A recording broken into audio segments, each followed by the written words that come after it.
ฉันว่า โจกะคะ โจกันแล้วก็ รถตักก้าสไลด์อ๋อ สไลด์ไปโจแล้วก็ ฮะ โอ้ ไม่ละสไลด์นะกะ สไลด์ไปโจนะลงคิดนะครับนี่18ล้อนะครับไหลลงถลายนะครับพ่วงตัวลูกนะค โต รับ เป็นมาฝนโตมาทับไปแฮะ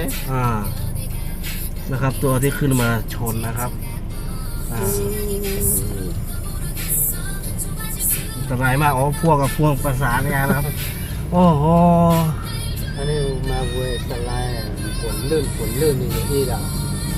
โอ้โห6 ล้อนะครับต้องออกจากขวานะครับ ไปได้ โชคดีที่มีทางลัดนะ ลาดแบบนั้นจ้ะ ครับคลิปนี้แค่นี้ก่อนนะครับ